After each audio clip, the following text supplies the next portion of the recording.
Raising James on my own was never going to be easy. This was especially true after he came into the world a little early. He has been my everything from the start, my little boy who clung to me as his safe haven. It's just that when he started sleepwalking at the age of 7, it rattled me more than I can say. Night after night, it was the same soft squeak of his door, the faint echo of his footsteps in the quiet house.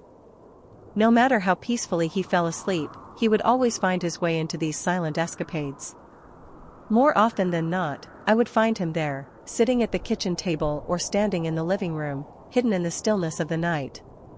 One time, I found James sitting at the kitchen table, apparently engrossed in a meal. Only there was no food on his plate, yet he ate with an earnestness that belied the absence of food. Somehow, he had managed to get a plate and fork while sleepwalking, and now he was sitting there, picking up the fork, scooping at the empty plate, and putting it in his mouth to take bites of air.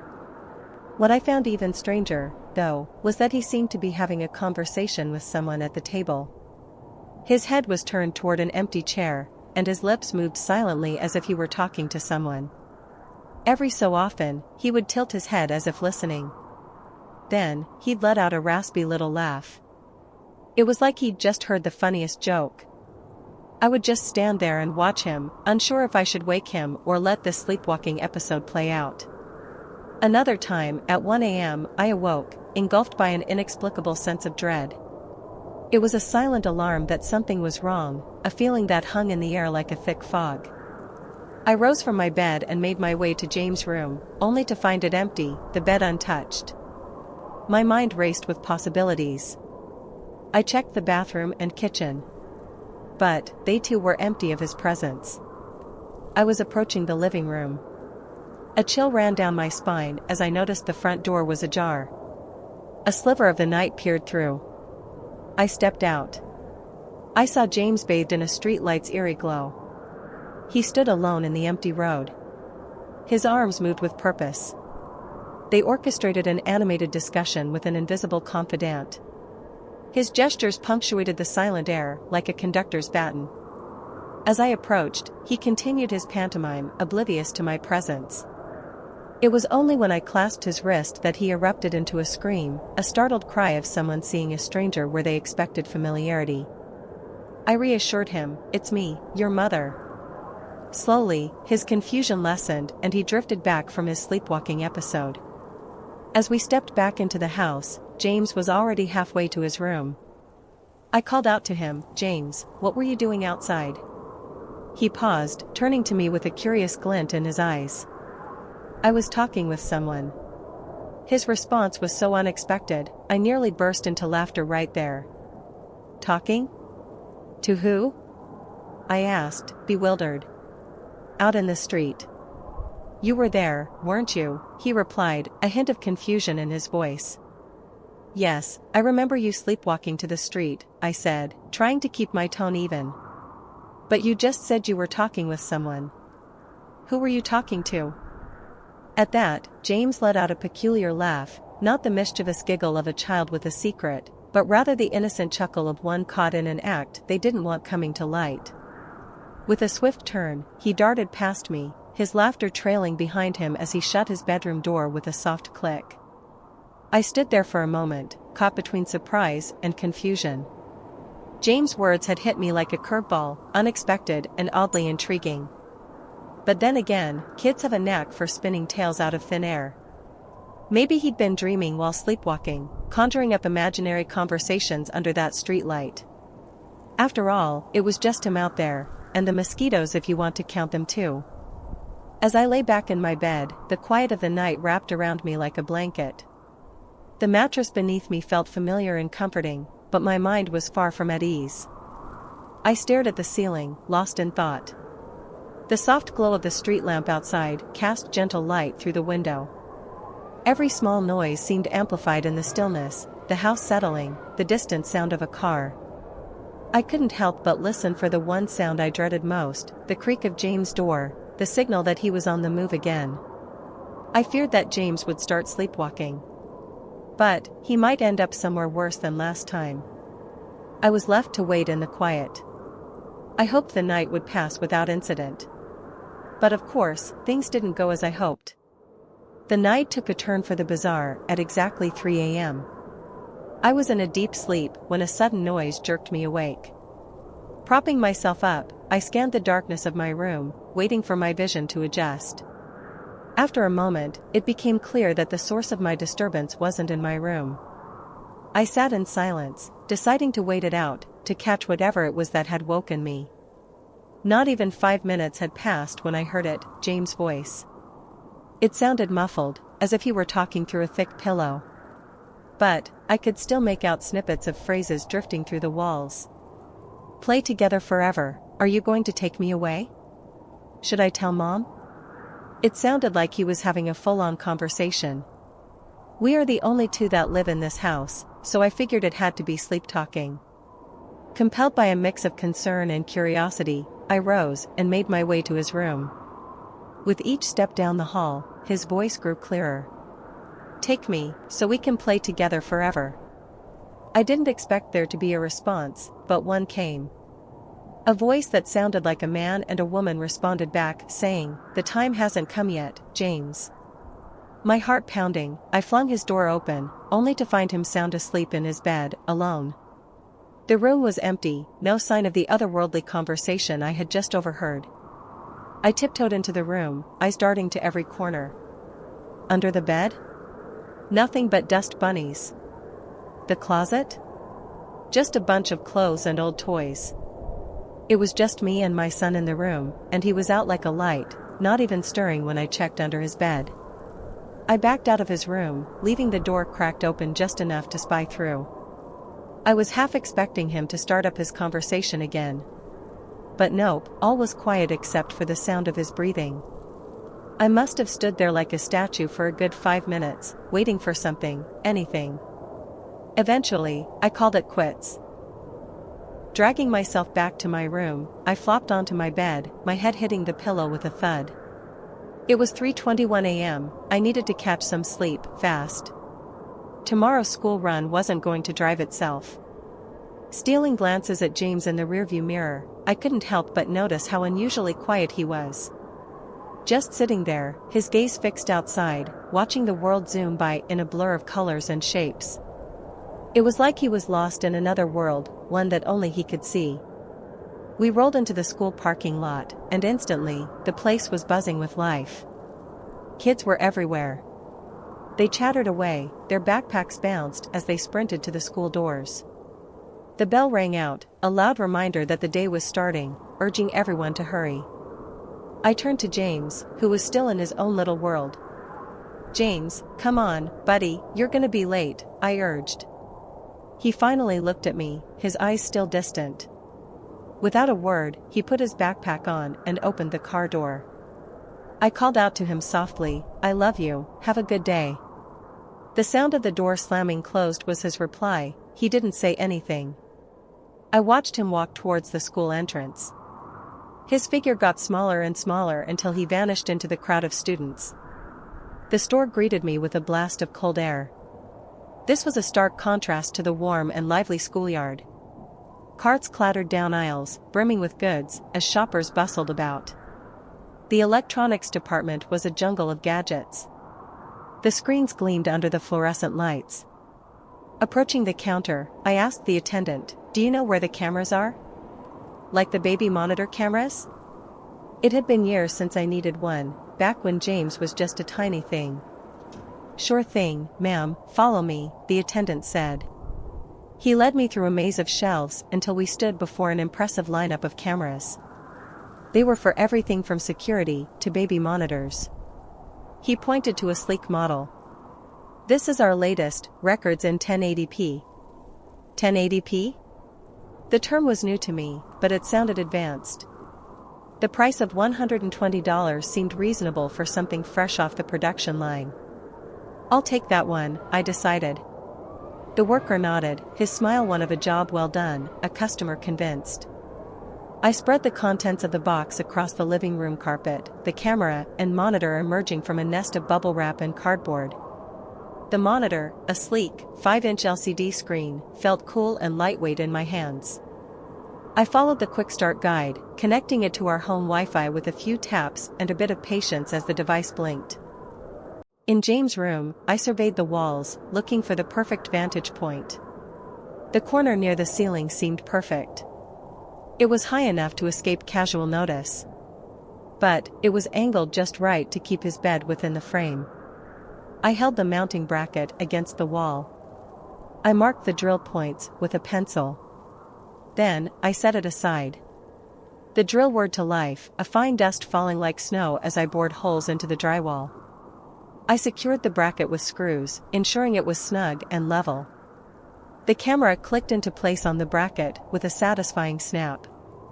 Its lens peered down like a silent guard. Back in my room, I switched on the monitor.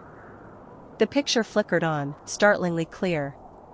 I could see the fine weave of James' bedspread, the soft rise and fall of his pillow. This was a significant upgrade from the old one I'd misplaced years ago. Now, all that was left was to wait for the school day to get done so I could go get him. At 2:30 p.m., the school day waned into afternoon. There was James, approaching my car with a smile that lit up his face. It was a stark contrast to how he was acting this morning. In his hands, he clutched a pencil and paper, artifacts of a day's learning. He seemed to have shed the morning's shadows, now radiating the cheerful energy I knew so well. He hopped into the car with a bright, "Hey Mom," his voice ringing with the familiar warmth of his usual self. "Hey James, how was school?" I asked, eager to hear about his day. "It was good," he said back. "Remember that girl Sarah I told you about? She made a bracelet for me." He leaned forward with his arm outstretched to show me the bracelet. It was a simple but charming band of woven threads. Its colors were a vibrant mix of blues and greens, intertwined with tiny beads. As he shared this token of friendship, I noticed the principal making his way toward our car. I rolled down the window, greeted by his amiable smile. "Are you James' mom?" he asked. "Yes, I am," I replied, a hint of curiosity in my voice. "Could you pull over into the parking lot? I need to talk to you about something that happened at school today."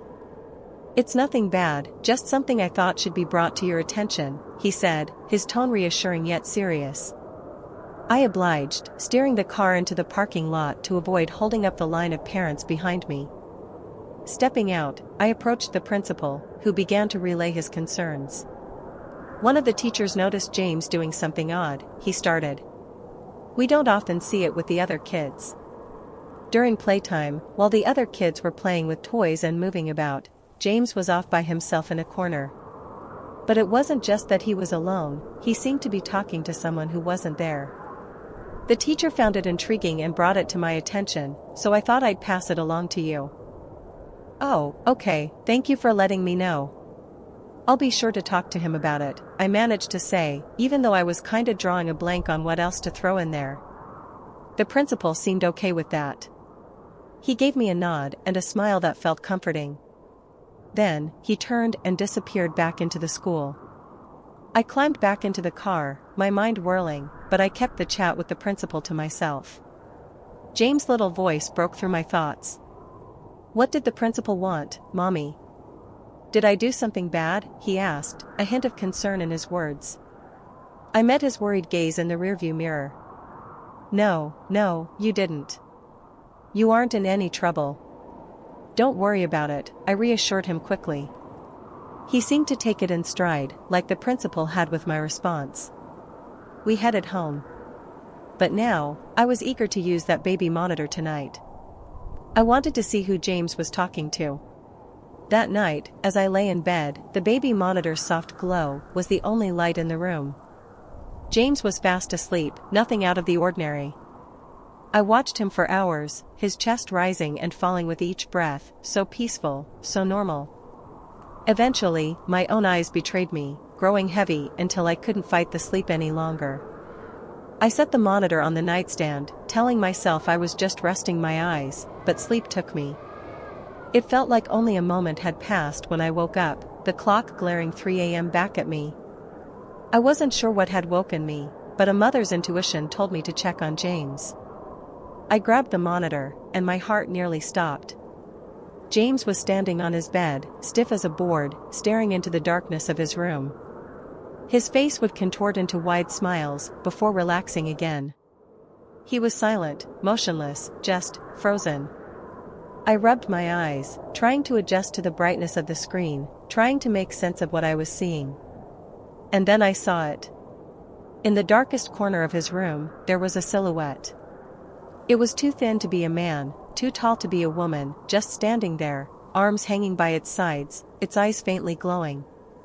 It was staring at James, and James was smiling back at it, a smile I'd never seen before.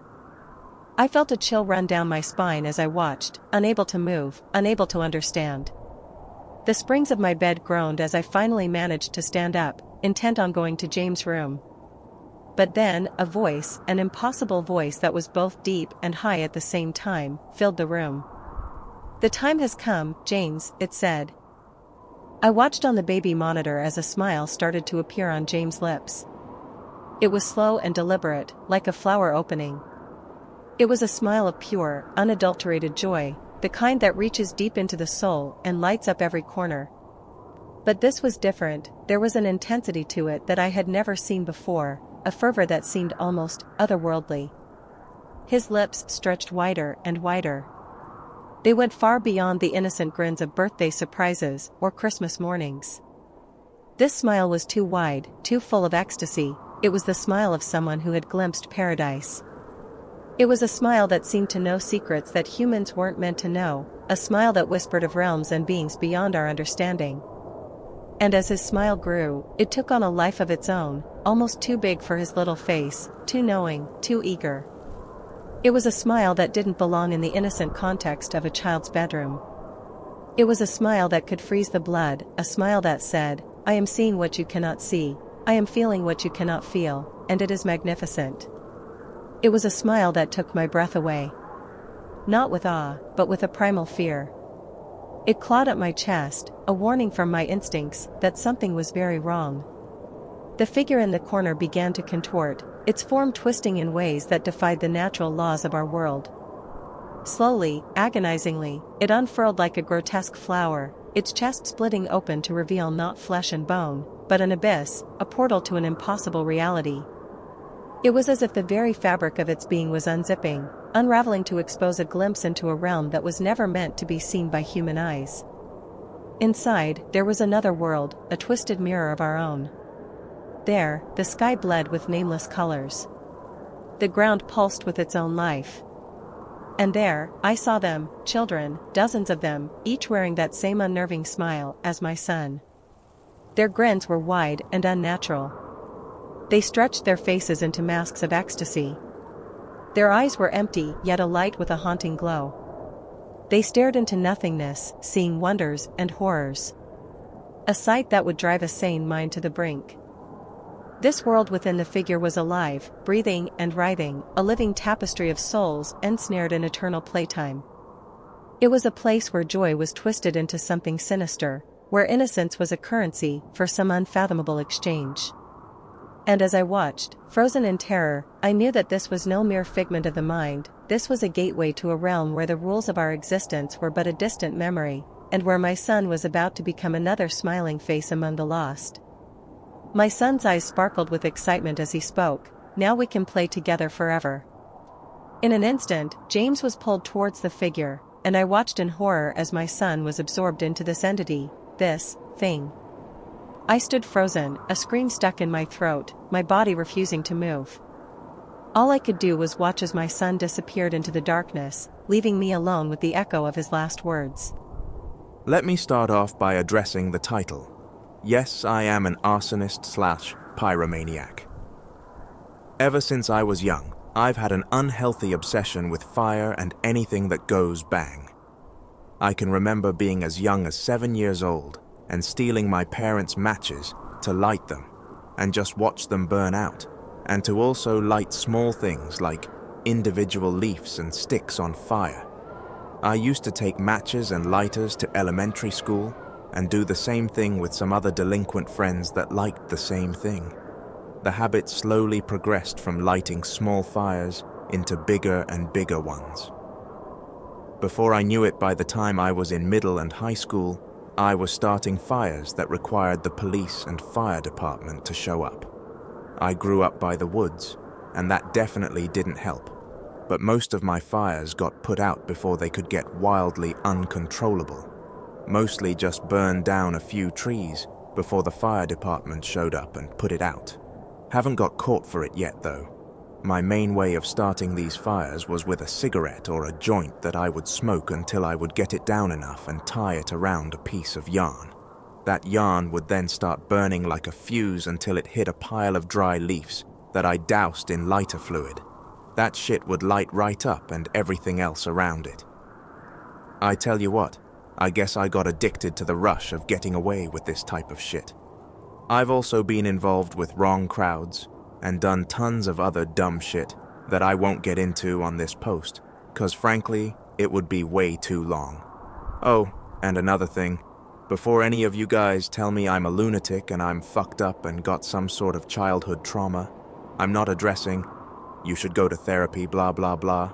I know I'm fucked up in the head for doing shit like this, and it probably is some undealt with childhood trauma. I've been to therapy many times for this, and many other things, like my anger issues. I just don't really believe in it, and honestly think it's for pussies. So save all your preaching bullshit for someone else that cares. That's not the point of this post. I'm in my early 20s now, and recently I've been going around to abandoned buildings in my town and towns around mine, starting fires there. I was born and raised in a town outside of a major city in western Massachusetts.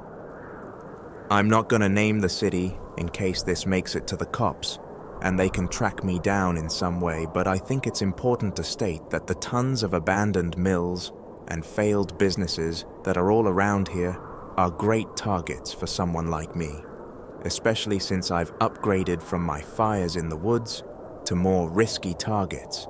Hell, I'm probably doing these fucks a favor so they can collect the insurance on it without hiring some crackhead do it and risking them snitching when they inevitably get caught. These guys are getting it from me for free. I need to talk about the weird thing I experienced lately, though. Old abandoned buildings often have stories of being haunted and are overall unsettling no matter where you are. Just something about the nature of the fucked up things that happen there, whether it's an old insane asylum where the patients were tortured, or old mills where some worker got grinned up in a giant machine and now haunts the building, along with the large population of homeless people that stay in the buildings so they can sleep and have a place to get high for the night. The eerie silence and every little thing that goes bump in the night is enough to make just about anyone scared, even if it is just all bullshit stories. Anyways, my last burning, I went to one of the old loading dock storage buildings that was part of my town's textile mill. The small building was separate from the huge main building that workers used to actually make the textiles, and was right next to a bunch of other storage and loading docks just like it. I broke a window and climbed into the smaller building with my lighter fluid, my yarn fuse, some kindling, and my pack of cigarettes that I would use to start the fire.